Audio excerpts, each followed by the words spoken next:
Alright, so it's been a while since we've done any video on this channel, at least for me it feels like, because the last video I've worked on, I can say for sure, has been the Lingsha video. I have written scripts for 4 different videos, but none of them have been like, dang, I want to work on this video right now type of feeling, you know what I mean? I haven't had an urge to work on any of those videos. So again, I do apologize for the lack of videos as of recently. Again, I've just been very burned out, and I've been trying to tackle that as best as I can. So I've been doing different things and all that jazz. So today we have a Should You Pull video, of course, because it is a sponsored video. It's like the easiest video I can do while I'm burnt out in this prolonged break without, pulling tooth and nail to make a video. Today's video is sponsored by Loot Bar. Loot Bar is a safe and cheaper option when it comes to buying your in-game currency. It takes the cheapest conversion currency rate and uses that for your top-up purchases. It's basically a middleman without potentially getting yourself in trouble with VPN usage. As a Star Rail creator, it gets really expensive to roll for every character, and I pretty much have to do so for these videos you're currently enjoying. The process is very simple. You click on March 7th, decide how much premium currency you're looking for, and then you add in your Star Rail UID after purchasing, and you will receive the said premium currency in a matter of moments. It's a very smooth and quick process. The other cool feature of this is if you're a player that has never topped it before and has the additional currency bonuses, you will receive those too upon your purchase. Even more jades for the upcoming characters. I'm definitely going to need them. As a new recipient of Loot Bar, you get an extra coupon that allows you to save even more money on Stellar Jades. Check out the link in the description to save on Stellar Jades with Loot Bar, and thanks again to Loot Bar for sponsoring this video as always. Yo, what up, Toji here. I probably said that already, but I'm saying it again. We have a Should You Pull video for today. Now, I pulled for Rappa because I am a huge fan of ninjas and I listen to a lot of rap music, right? I mean, it goes without saying, it's just ingrained in my culture. I love rap music, I love hip-hop music. It's something I've been listening to ever since I've been a baby, quite literally. But I also do like pink hair characters and I also like ninjas. I am a huge Genji one-trick in Overwatch, if that tells you anything. Now, she's a very interesting character. I personally don't have mine built because I literally just roll for the character, and as per usual, I have no resources. Real quick, off task, if you really want to see the characters on my account and like the level of each character, look at these characters. My Lingsha is still level 50 because I haven't had the resource. I had the resource. I just been using it to farm the quantum domain. Obviously, that's telling me. Like, I'm still in the quantum domain recording this video. That's literally me farming every single day to try and get a perfect build on Silverwolf and DPS Fujuan because I have actual issues.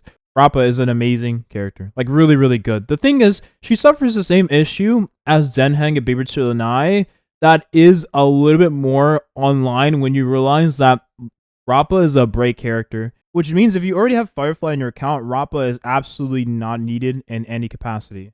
I mean, the only reason you would roll for this character is if you just enjoy using Sewer Break and you have heavily invested into this Sewer Break team composition and you may or may not need a second character for pure fiction. Now, I'm not saying this character can't be used in Memories of Chaos, but you are definitely depending on the enemies having imaginary weakness. And if that's the case, then you are better off rolling for the other character who also has imaginary typing that is literally on the rate up banner, Denheng Imbibitor Lunae. Now, my Rappa is not even built, right? Like, I have just rolled for the character. I don't have any relics.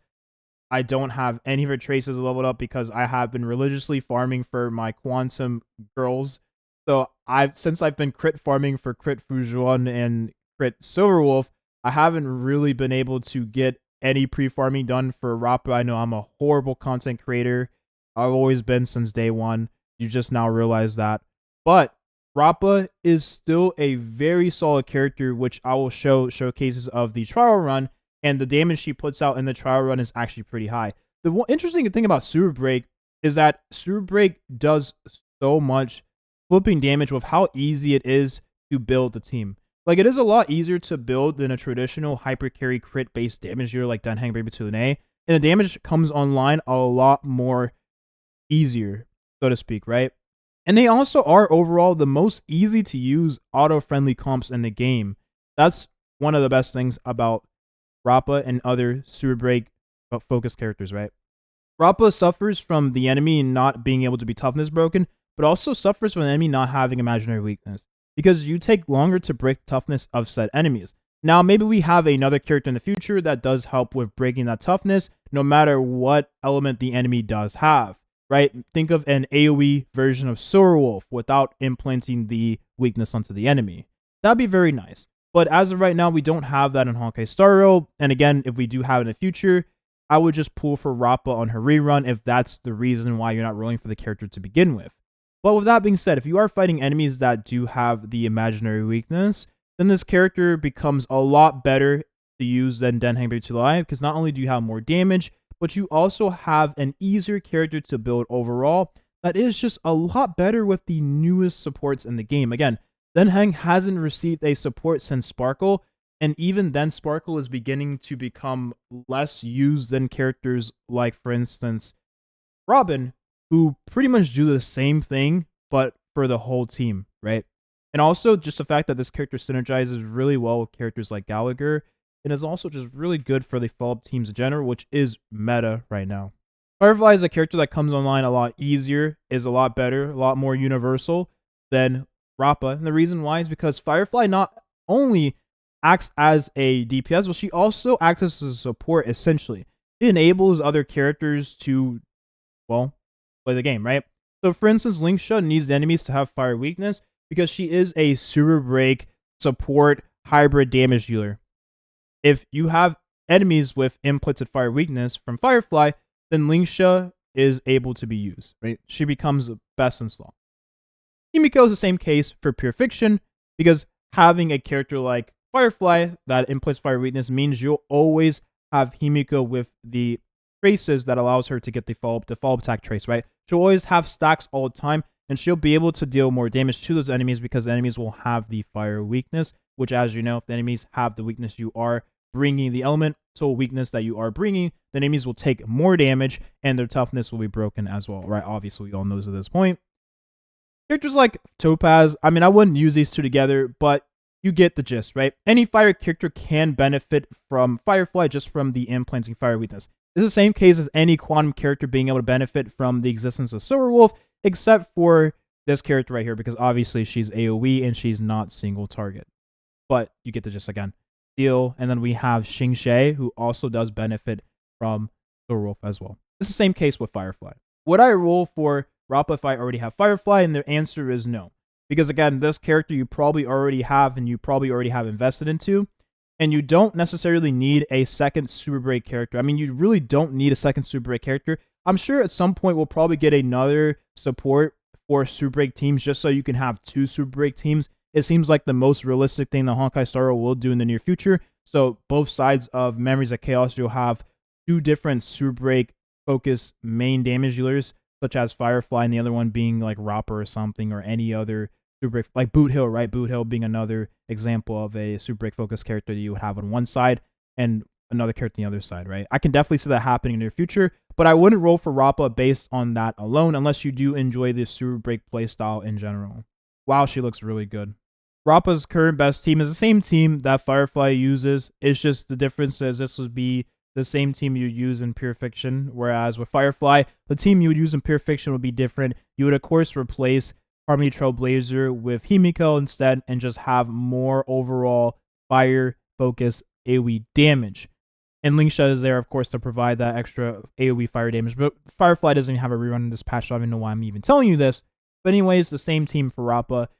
One thing, though, to note is that since she takes Firefly's best supports and Firefly is just a overall better character to use, there really is no point. This is furthermore no point in rolling for Rappa because she doesn't use any different supports versus Firefly. She uses the same exact supports. And again, if we receive more support-focused characters of the break effect category in the future, then that would change. But as of right now, we don't have those characters. Again, erudition characters are not very special, and I did have plans to make a video on the evolution of erudition characters, but the one thing I realized about erudition characters is that they haven't evolved ever since, well, the launch of the game. They've been the same. I'll go as far as to say erudition characters have felt like the most lacking path even to this day, because the biggest issue erudition characters have faced in general is the fact that Pure Fiction did not launch alongside the other game mode Memory of Chaos at the same point in time. That is the biggest issue erudition characters have faced, in my opinion, because the preconceived notions of erudition characters or the impressions of these characters have never changed ever since the launch of the game, right? People still deem these characters to not be necessary, to not be good, even though pure fiction is a content that is progressively getting harder. But the one thing about pure fiction versus Memories of Chaos is that you can abuse the turn cycle and the speed factor, in which you may not even need a support defensive option on your team, which allows you to dish out more damage, and in turn, you can just bring more AoE damage dealers such as Herta, Himiko, so on and so forth in the same team, and not have to worry about, and Robin, you can abuse Robin too in the same team as well, and not have to worry about having a character that is of the erudition path. Again, erudition path characters don't even feel like the best characters in their respective content, which is weird. It's really weird. I don't know what Hoyoverse is cooking with erudition characters, but I will say for certain is that Rappa is the first character that does feel like best in slot in the erudition path for the specific content if you are fighting enemies that are weak against imaginary. So if I were you, and I had Night of Milky Way, I would just use this light cone on Rappa, and the only reason why is because it is a standard banner light cone, but it is best for every pure fiction character, or every AoE damage dealer that is used in pure fiction, so every erudition character, right? You get a ton of attack percentage against enemies, and you also deal more damage when those enemies are weakness broken. It's just really good for Rappa. It's a stat stick. It's also just really good in general because it is widely accessible by every player. So I would just use this if you already have it. No hard feelings if you don't, though. It's the same reason as to why you would use On the Fall of an Aeon on Firefly, because again, you get more attack, and then you just dish out more damage whenever the enemy has their weakness broken. The attack is really good for Firefly because she directly scales with attack, and it goes into her break effect, but then also having the weakness broken allows the character to dish out more damage. So it's just good for the character as well, much like the other light cone is good for Rappa. It needs the same stats as Firefly, which means it saves you a lot of the headache of having the farm. And just in general, you can continue farming for Rappa, in which you would do the same for Firefly, which means you're knocking two birds with one stone. It's very nice. And again, this is especially good if we do receive another character in the future that does allow you to have two teams of Super Break, right? So that's it. Aside from Rappa being a good-looking character, I can't really recommend this character with not only the characters we have in this patch, but also the characters that may or may not be coming next patch as well. Again, we're receiving a new Harmony next patch. Now we have Denheng Imbibitor Lunae. This character has shown his value ever since his introduction into Honkai Star on 1.3. Absolutely broken character. Even when the enemies have imaginary weakness nowadays, this character still feels best in slot. Like, he just does an overwhelming amount of damage. He's the first character I can say with certainty that feels like a real hyper carry focused damage dealer, right? He's extremely greedy. He scales extremely well with supports, Harmony characters, right? More so than any other character I can think of off the top of my head. The closest character being Jinglu, but Denheng just scales extremely harder, and with the best supports at that, right? You have Huo, you also have Sparkle, who is his best ally, and you have other characters like Bronya, who works well as well, right? Ruame being really good too. Robin being really good too. Just extremely good character whenever you have the proper teammates to run alongside with him, and enemies having imaginary weakness. Again, this character just dishes out so much flipping damage. Now, this being his second rerun, you may or may not have the opportunity to go for E2, and I can say for certain, E2 makes this character even more of a menace. You just deal even more damage. Absolutely ridiculous. You get an extra turn. It just allows you to dish out more damage. Freaking ridiculous. Extremely good. The one thing I do wish about Sparkle that did exist is Sparkle allowing you to continue getting the crit damage she gives you with the skill on your second turn, which means at the end of your second turn, you would not have the crit damage anymore, which means that Denheng Imbibitor Lunae's E2 would synergize with Sparkle's elemental skill. It doesn't, though, but I really wish it did.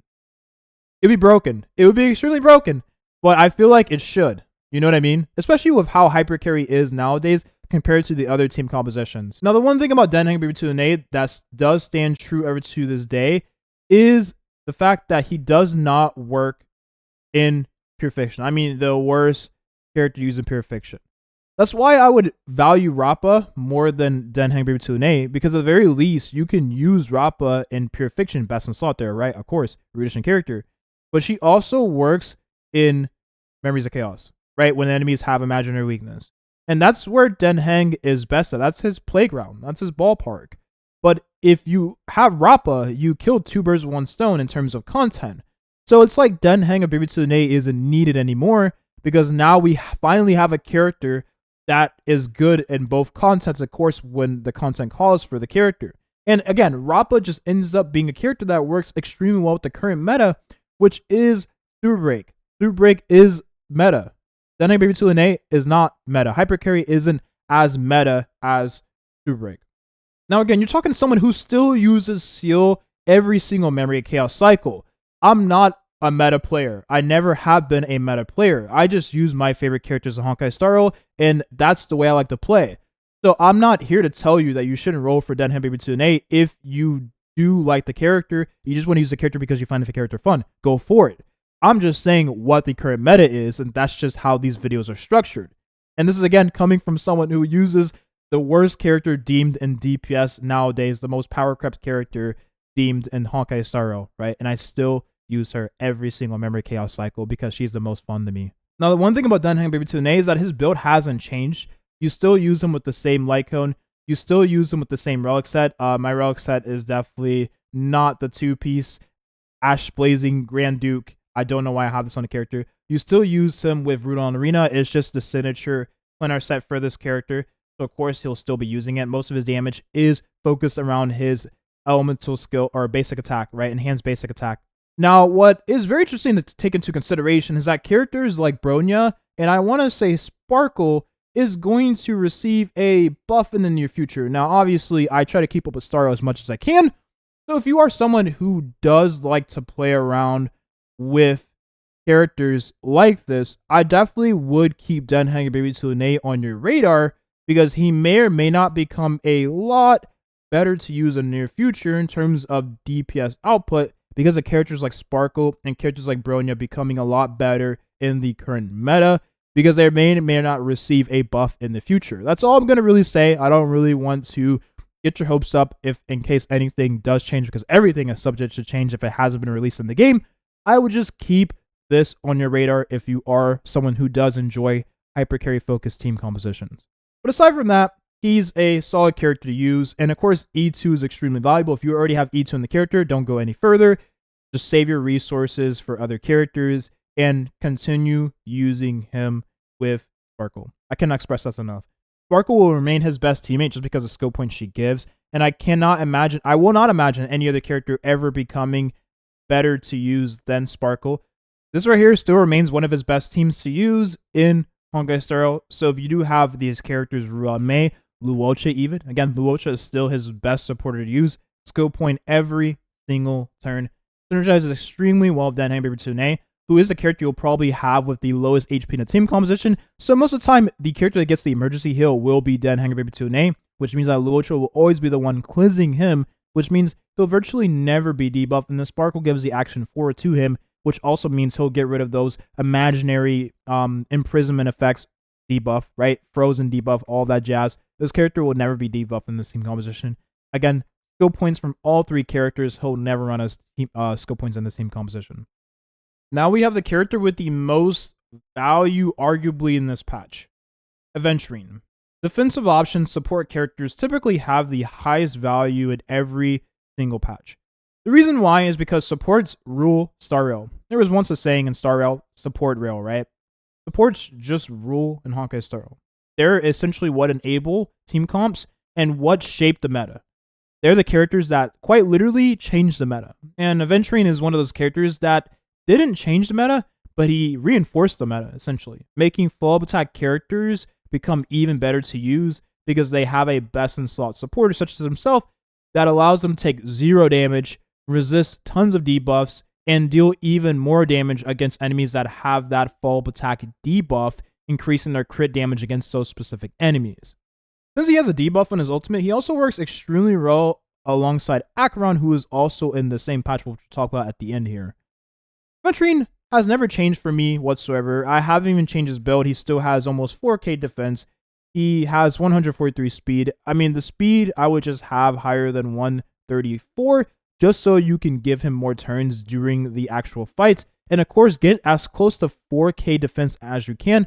I do use him Moment of Victory just because of how valuable it is, giving defense buff. It also does allow the character to take more aggro from the team, which means that he not only can benefit from having a higher resistance, taking more of the debuffs away from your team, but also it gives the character not only more energy, more stacks towards his passive, and he just becomes a AoE damage dealing machine, right? Especially if you have investment into his overall stats.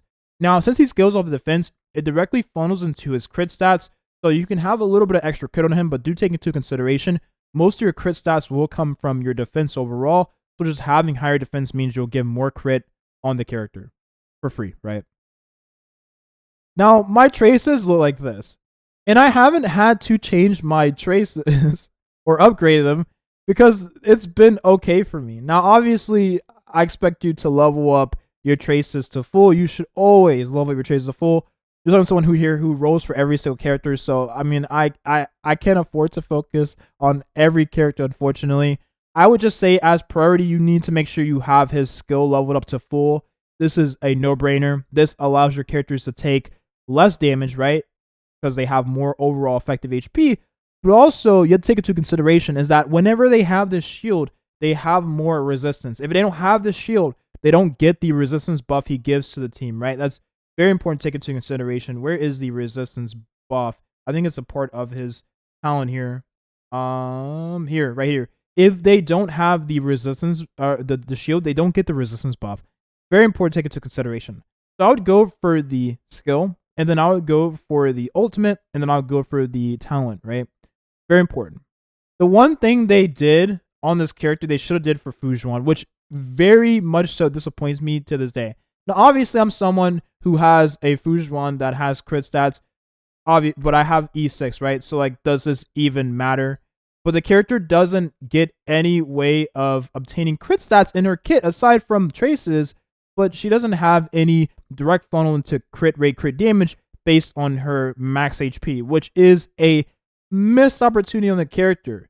But she is a pre-2.0 character, so it makes a lot of sense that she doesn't have the type of kit Aventurine has. And that's more of a reason for you to roll for Aventurine is based on that. You are getting a 2.0 defensive option, whereas characters like Fujuan are pre-2.0, so she doesn't have the extra utility that a character like Aventurine does have. Now, Fujuan still does have utility, don't get me wrong.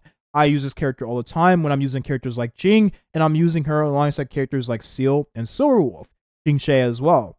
But the thing is about Aventurine is that you can use Aventurine alongside Jing, don't get me wrong, because he does give the crit damage buff against those enemies, which increases the damage of your Jing.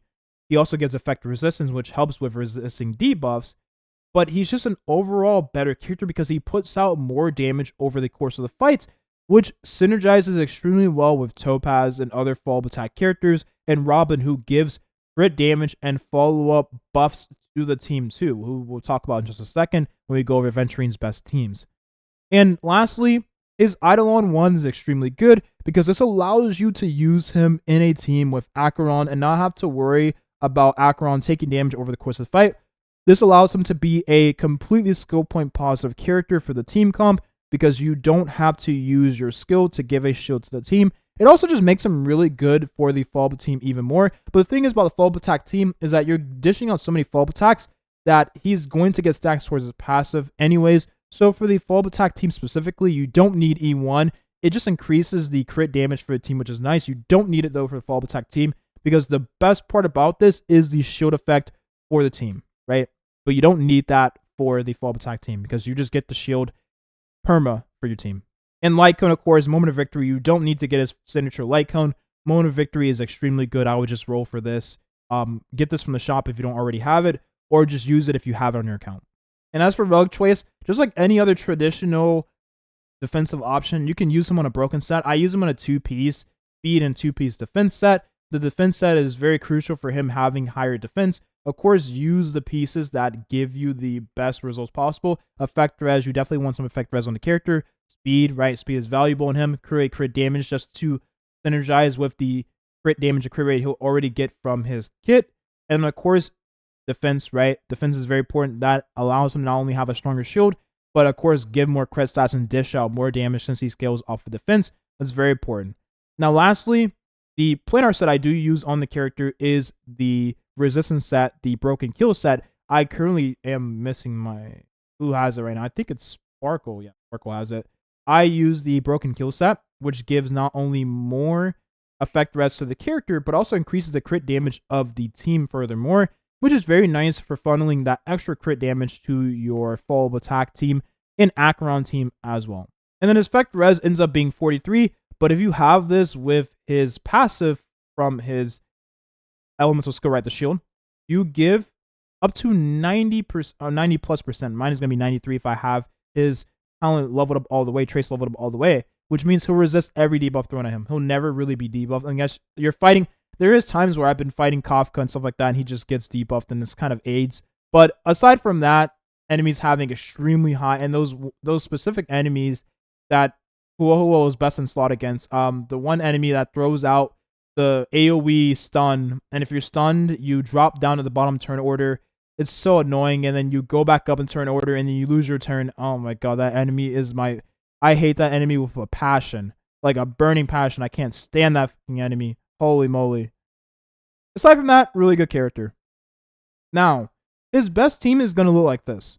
You have your defensive option being Aventurine. You have Robin being the Harmony character that is best in slot for the follow-up attack team. Even though everyone swears by the character and everyone uses the character for nearly every single team comp in the game, aside from Super Break, because she's not a Super Break character. She doesn't have any break effect in her kit. Lunae is best there. This character is the best character for the follow-up attack team, bar none, right? She gives extra follow-up attack buffs to this team, which means your Fei Zhao and your Topaz are just going to dish out tons of more damage. This team is extremely good. So flipping good. It's even better if you do have Robin with her Eidolon 1. There's not a flex. But man, these early Eidolons for a lot of these characters really do change everything. And the follow-up attack team is no joke. Invest to characters like this, mind you, that are also good for not only just one team, but also good for other teams that are not a part of that same archetype, right? So Robin being good for teams outside of the follow-up attack team, and then Aventurine being good for teams outside the follow-up attack team as well. Invest into those universal characters like this. The second team that works extremely well for Aventurine will be the Acheron team, and that's because he gives Acheron a debuff that goes towards getting her ultimate quicker, and he's just a safe defensive option to use in the same team alongside Acheron, right?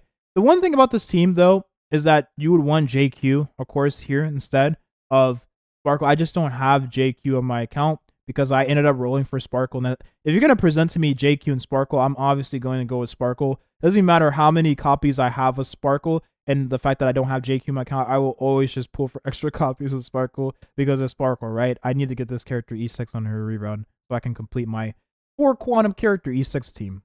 But aside from that, Aventurine is just a very strong defensive option that has shown his value and has remained in the highest tier in the game by far ever since his debut. I don't see that changing anytime soon.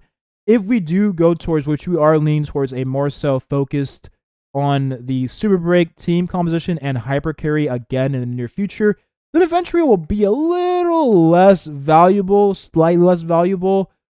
But I really can't say that when he is just there for the shield. The fact that you just take no damage, you survive one-shots, and he also dishes out his own damage too, which helps with dishing out that damage over the course of the fight, making the runs quicker and smoother. He's just a very valuable character overall.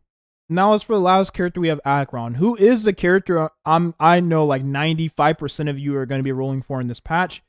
Not because you don't have the character, but because you want those extra sweet Eidolons. I know most people go for DPS Eidolons. I know most people roll for dupes of DPS characters. I know rare times people roll for dupes of support characters, just because support characters are typically good at E0. They don't need any further investment. And a lot of the time, that carries you for pretty much indefinitely, right? Like Sparkle E0 has been extremely valuable ever since her debut. Ruame E0 has been extremely valuable ever since her debut. Now, obviously, E1 Ruame is better, but Ruame E0 has been extremely valuable. Whereas characters like Acheron feels better if you have her signature light cone, or you have her with E1, E2, then she becomes a character that just is irreplaceable in your account. Her build hasn't changed ever since I got her. I haven't continued farming for the character. I use other characters just because Acheron isn't my cup of tea. I never really enjoyed this type of character. I never really enjoyed this overall design. I could say her design is good, but she's, again, is not my type of character. I actually, believe it or not, I like the design of Raiden Shogun more than I do like the design of Acheron. Maybe that isn't a hot take. Maybe it isn't a spice take. Maybe a lot of you do agree with me. I am more of a Raiden Shogun fanboy than I am an Acheron fanboy. Now, Acheron overall as a meta-focused character still is top tier. Very good for pure fiction. Very good for Pocket of the Shadow. Very good for Memory Chaos. Good in all contents. The only character that is good in every single content without falling off in any of them. She's really good as a third slot character in your pure fiction run. That's why she's extremely good in pure fiction. Like, for reference, the team comp I like using with Acheron looks a little like something like this in pure fiction. I like to use Acheron. Oh, I just had the team right here. I use Acheron alongside Kafka and Black Swan for my pure fiction runs, just because I have a ton of damage coming out, a ton of debuffs from these two characters. These two characters are extremely good in pure fiction, and Acheron is just there for the extra damage, right? Because she has her ultimate. It's just 300k plus damage like every turn. It's just extremely good. Very nice character to use in this team for pure fiction. But even outside of this team, she's still really good. You can use her with other characters, right? Very valuable. You don't even need to use her alongside Black Swan as well. You can just use Kafka and Acheron. Really good team here. That's pure fiction. Path of the Shadow, the character is really good there as well, because her damage is focused around breaking the toughness of the enemy regardless of the elemental toughness that the enemy does carry, or elemental weakness rather. Really good there. Now, as for Memories of Chaos, extremely valuable because Memory of Chaos has been focused around a lot of summons as of nowadays. So a lot of the time there is 3+ enemies on the field, 5 enemies if you are fighting specific enemies, and that means Acheron just deals a ton of damage to those extra mobs, which does help with not only taking less damage, but just dishing out more damage over the course of the fight. And a lot of the time, those enemies that do have those summons, if you kill the summons, it does add towards damage against that specific enemy. I'm thinking of Argenti, for instance. Now, since she is a character that is focused on dishing out more damage, the more copies you have of the character, because she is a hyper carry focused damage dealer, you just get so much more value with having extra copies of the character. Like, for instance, having E2 allows you to have Sparkle in the team comp or Bronya in the team comp to dish out more damage and take more turns, and not have to worry about having another Nihility character in the team, which opens the door to more value for the character's team comps, right? And you also have E6, which is, oh my god. If you have E6, you deal 1,000,000 damage every single turn.